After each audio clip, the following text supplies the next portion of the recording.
holy shit, I'm in love with my best friend. And then hey guys, welcome back to my channel. Thank you so much for being here. I'm so grateful to be spending time with you once again. And in today's video, I'm going to be answering your questions on relationships and sex and conscious love. And my Instagram is Yunomi_Hitomi if you don't follow me already. But I wanted to start off this video by giving my definition of conscious love. To me, it is just when two people are aware of the laws of the universe and are aware of their spiritual selves and make a daily practice to connect with that. To me, that just makes for a much easier, cohesive relationship. It's just so much easier to sort problems out from that space of checking in with yourself every single day and having understanding of how energy works and how impermanence works and the life cycles that exist throughout all of nature and that occur within relationships. Like the life cycle and the death cycle of relationships are the highs and the lows, and not trying to attach to any part of the relationship. All the limitless possibilities are less daunting and less scary when you're with someone and you yourself understand that nothing lasts forever. It's really liberating to come into a partnership with that kind of mindset,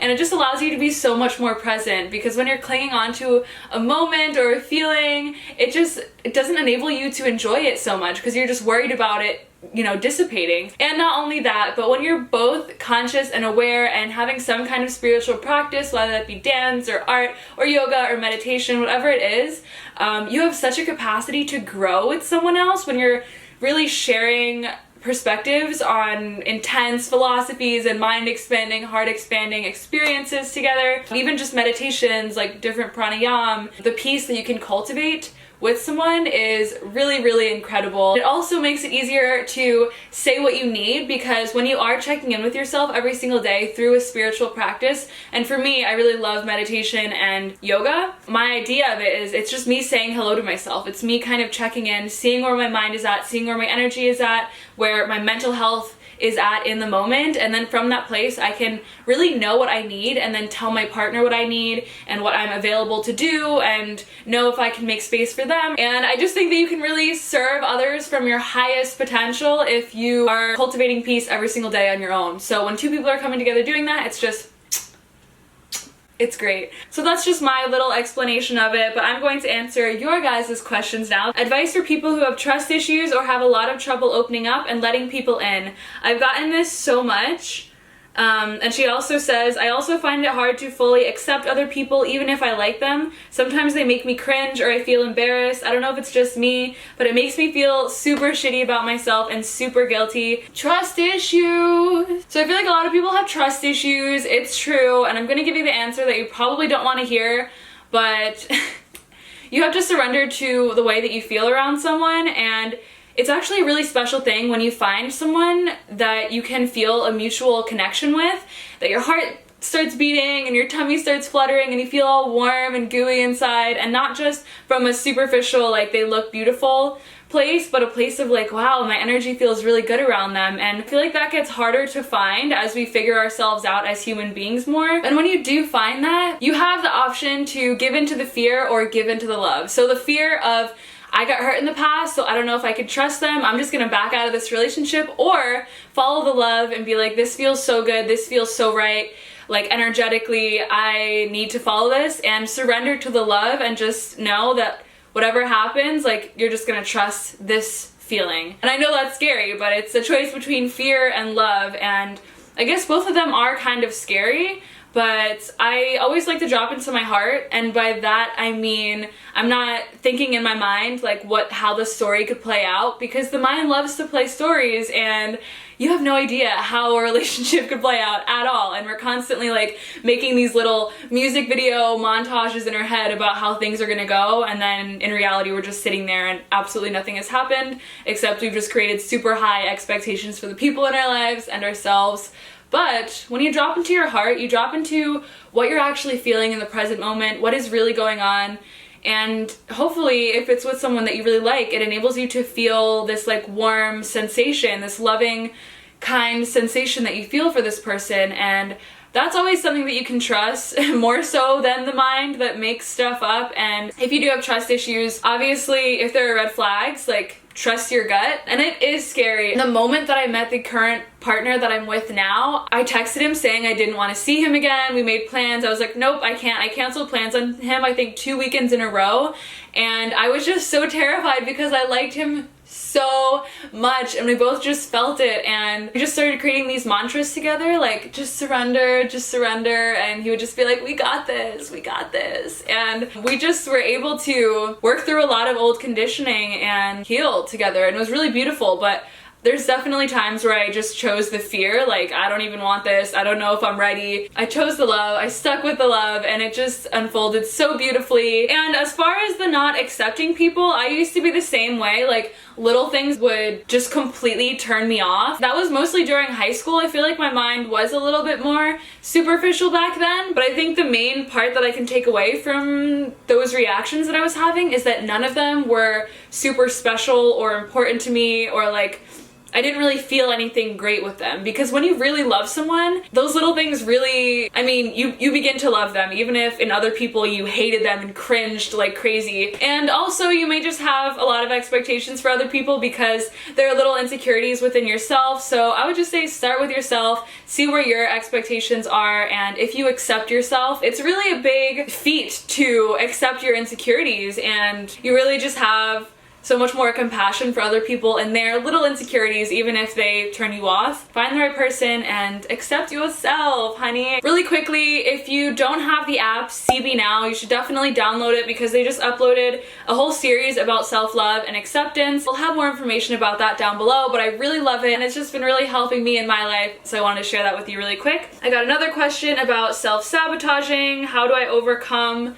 the need to self-sabotage? You really have to sit with that feeling and see where that feeling is coming from. Why is it that you want to run? Is it because you're afraid? Is it because of a past relationship? Like, go to the root cause of it and try and rework that core belief that you have. For me, I always thought I am unworthy of love. I cannot trust others. Those were two main core beliefs that I had in my life that were holding me back from experiencing so much love in my life. From platonic relationships to romantic relationships, they really were so ingrained in me. So whatever story or memory led you to that belief, imagine placing that memory and that event on a ship and watching it float away and watching it just disappear off into the sunset. And that's a really good meditation that you can do. Feel yourself releasing that story from you and feel maybe the lightness that you feel when you set that memory on this ship that you're visualizing and watching it sail away. Another thing that you can do is obviously work with physical objects and have the intention of, once this candle is done burning out, I have released this story that no longer serves me.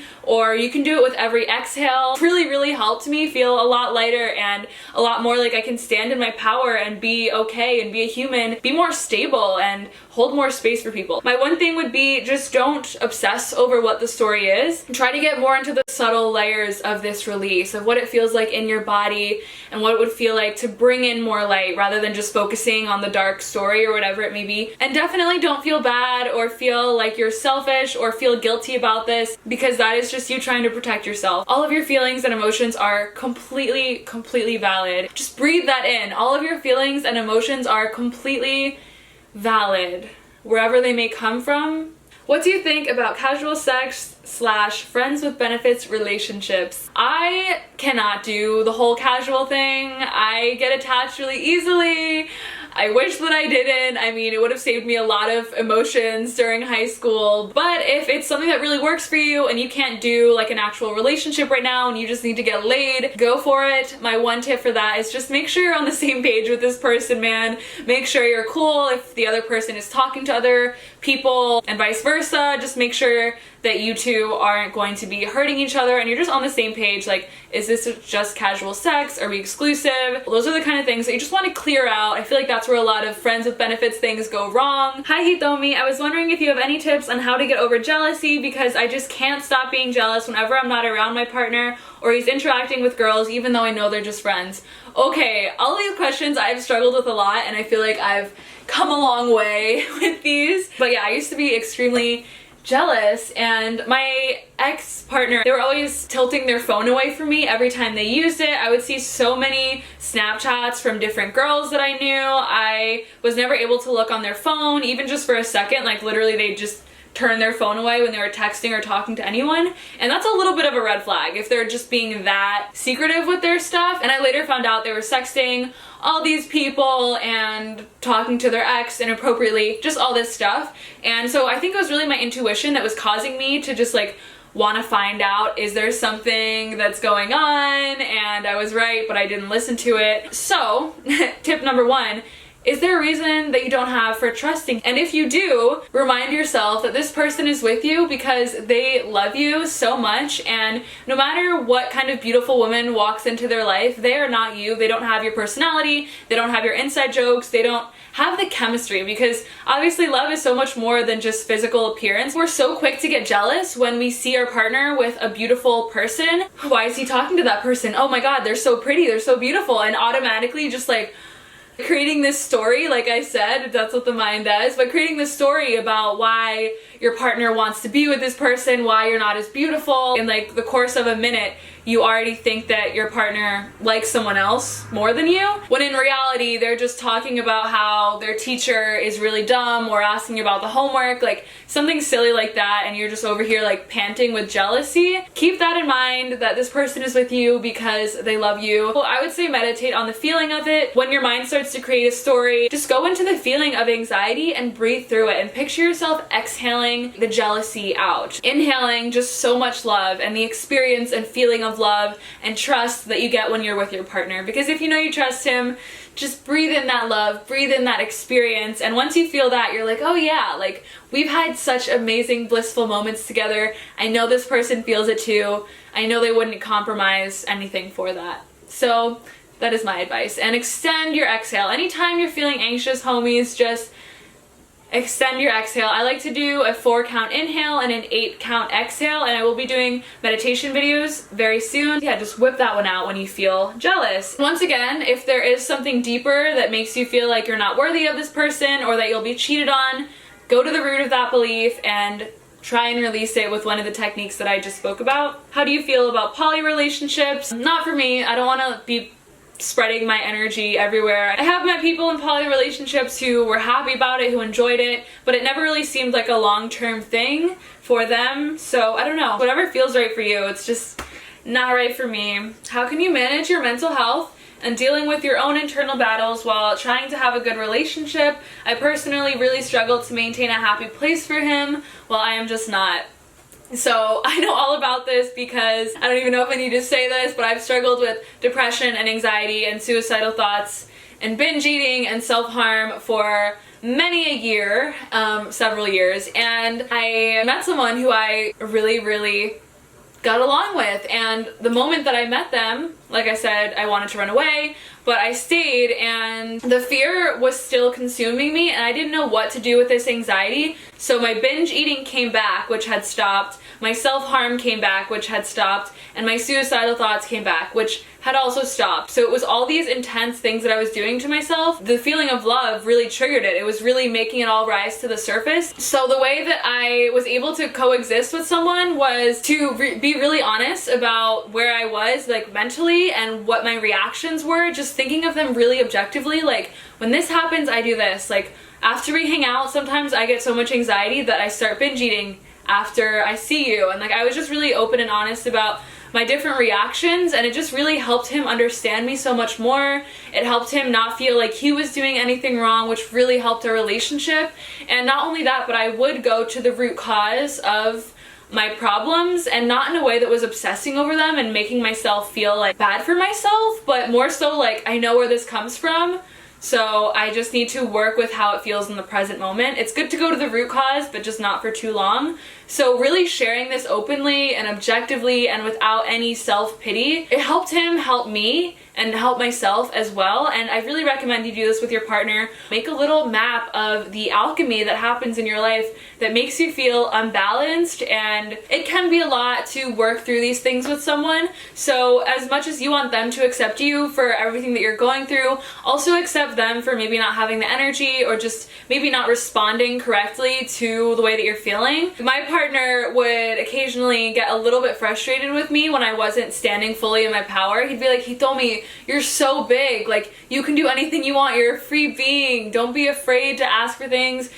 Whatever it was, I don't really remember, but he was almost frustrated that I couldn't see my power and that I couldn't really just step into myself, and I just had to accept that. It can be hard to see someone who you have such a high perception and standard of and just see them not believe in themselves. Like, it can be a little bit heartbreaking sometimes, so keep that in mind. Accept how they choose to accept you. And as far as you holding space for them, I would say make sure that you're checking in with yourself and having some kind of practice that makes you feel calm and peaceful.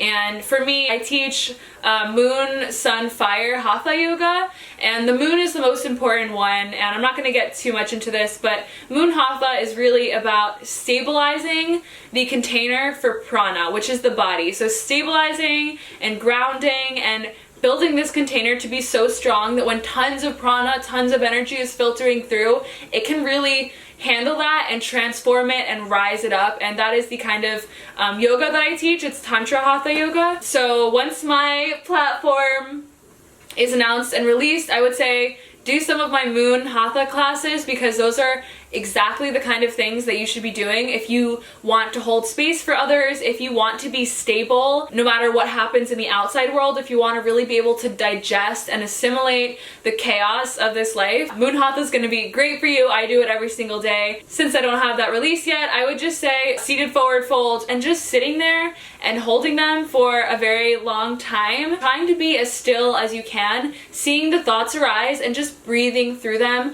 or maybe feeling some heat arise in your body or some muscle fatigue and just breathing through that. This is the process of witnessing and not reacting. And if you do this every single day and you really sit with yourself in these poses, that's something that you can take with you off of your yoga mat into your daily life. So when things are going on, you can just breathe through them and not react to become more stable and hopefully hold space for him. Just make sure that you're prioritizing time for yourself. The one love quote you believe in. I love this question.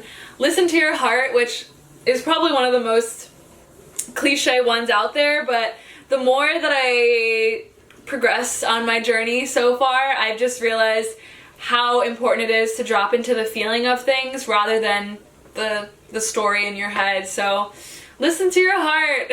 Can you talk about the stigma around females watching porn and masturbation and having less orgasms? So I think I talked about this in my last relationship or sex Q&A, so I'll link that one down below. I just think the easiest way to break stigmas is to hold a revolution in your own life. If someone is talking about how girls shouldn't watch porn or that's gross or whatever, just say, actually, everyone watches porn, or actually, I like sex a lot too. One time someone went on my computer and they saw that my search history was cleared and they were literally like, oh my god, Hitomi watches porn, oh shit, like exposing me. And this was in like sophomore year of high school, and I was like, no I don't watch porn. And I was so embarrassed, but I don't know why I didn't just say, yeah, doesn't everybody? Like, why are you trying to shame me for this? And I think that's the greatest way to break the stigma, is just to own it in your own life, man. And if someone doesn't know how to make you orgasm or doesn't really care about your whole experience, make sure that you let them know that your experience in the sexual energetic exchange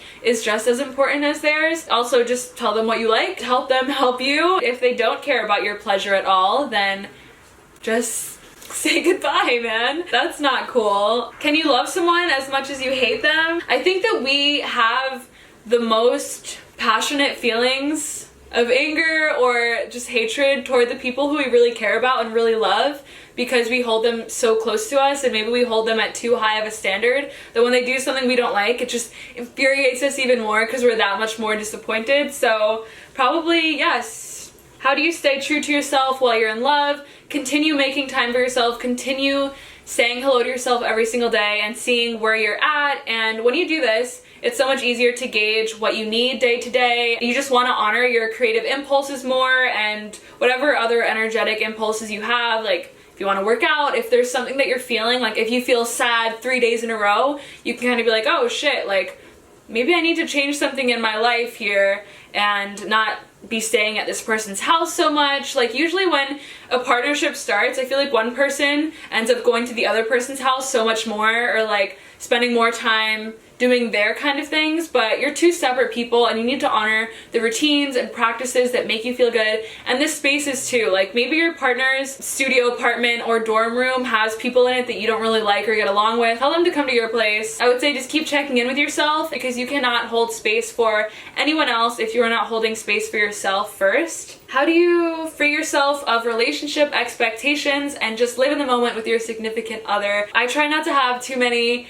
expectations for myself as far as what I'm supposed to do in a partnership. I don't know, I was about to do like this and then but I don't really have too many expectations as far as what I'm supposed to do in a partnership, and that makes it easier for me to just accept what they do, their imperfections, and whatever else. Also, I just meditate with them. It's also really nice to do some mindful breaths before actually getting really intimate with someone, because then you can be so much more in tune with the subtle sensations that are going on in your skin and around your organs, just around your body. It just makes the connection so much more real. And so I would just say, like, even just take deep breaths with your partner and do some mindful breathing for a few moments and really sink into the sensations, the wind blowing on your skin, or the sun beating and warming on your face, or the feeling of your hair just swiftly moving across your ears and your neck. Little things like this really help you drop into the moment. Just remind yourself to do that a few times a day, and do them with your partner. How do you get out of the idea of being in love and just start to see love all around you? Thank you for this question. Meditate on the feeling of love. I think a lot of people start to, when attracting love, start to form an idea of what they want love to look like in their lives, and they get attached to this idea or create some kind of expectation, when love can already be in their life in so many ways, and most likely it is. There's so much love around you. But let's say you want a partner and you just have this specific idea of what the partner looks like and sounds like, that you don't even realize there's someone right there who's madly in love with you and they're like your best friend. You don't even realize it because you have so many expectations. And when you drop that and drop into the feeling of this warm sensation of trust and compassion and loving energy, you realize, holy shit, I'm in love with my best friend. And then you go run to them and you ring on their doorbell and they're home, and you just run up the stairs and you just kiss them and they kiss you back, and yeah. But seriously, drop into the feeling of love, and that is how you attract things in your life. Not just thinking them, but feeling them, and feeling them from an energetic place, and cultivating that feeling as if it already exists in your life. Cultivating the satisfaction and the joy and the fulfillment and the trust. And that way, and no matter what form it appears in your life, you will know, because you'll feel it. Last question, how do you know you've loved someone? And all I gotta say is, when you know, you know.